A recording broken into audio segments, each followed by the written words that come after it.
Okay, guys, so it's Corey Boy 1820 here with the Dream Team. Usually Ace and I would be doing these together, but right now he's busy and can't be here with us. So this video is pretty much going to be on how to configure certain machines, whether that's mechanism machines, thermal expansion machines, or even just configuring pipes in general. So let's get started. So we're going to start here with the enriching chamber or enriching factory.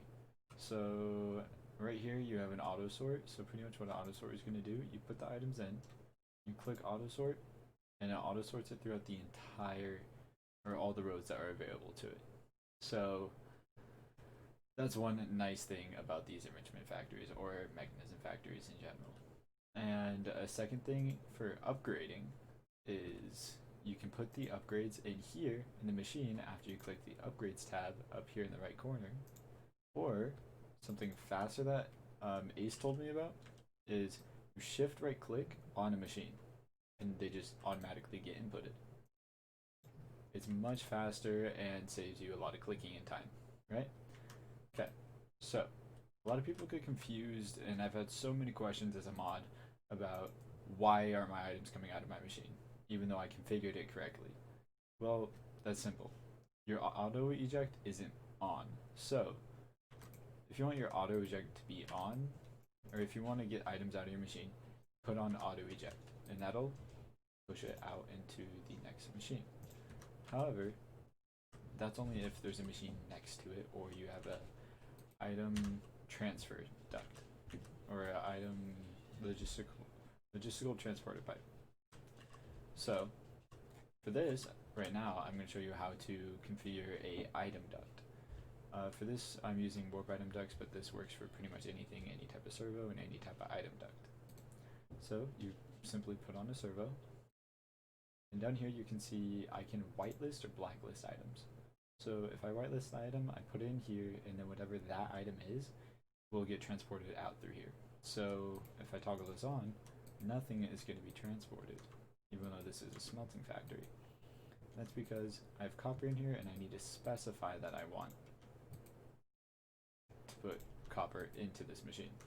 So I'm going to toggle this off really fast because, oh, I guess that didn't work.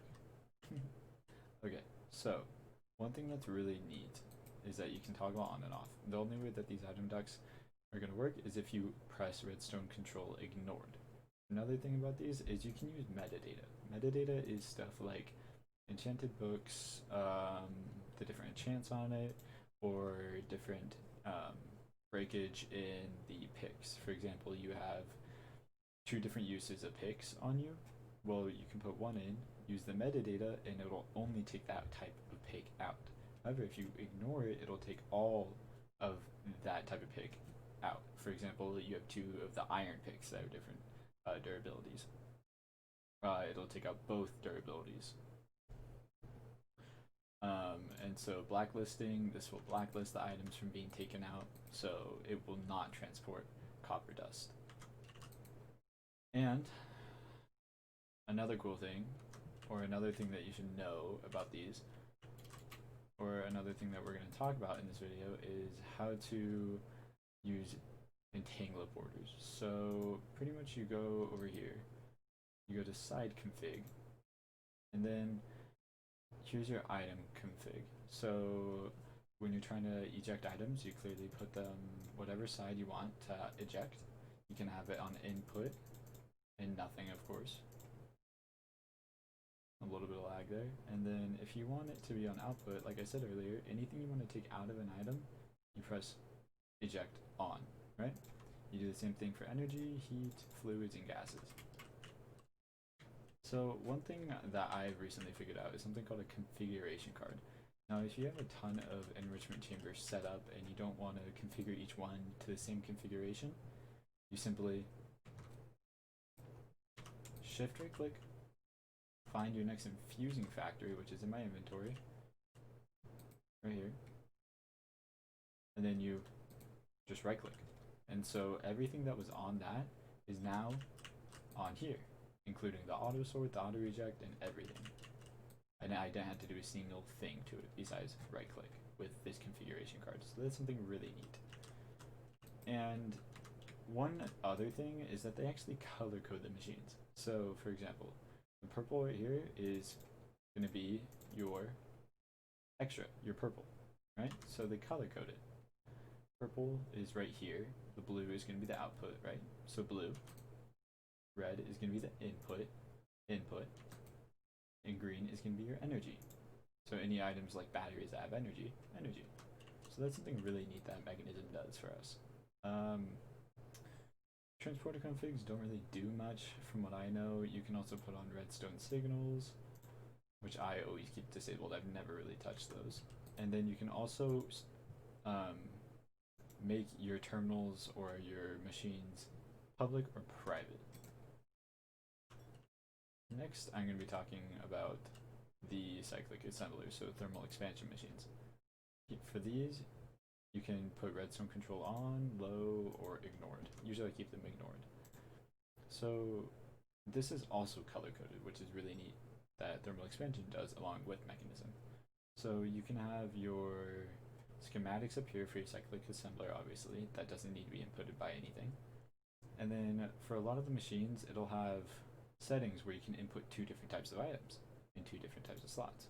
For example, you can have one side for green on top for input on the top.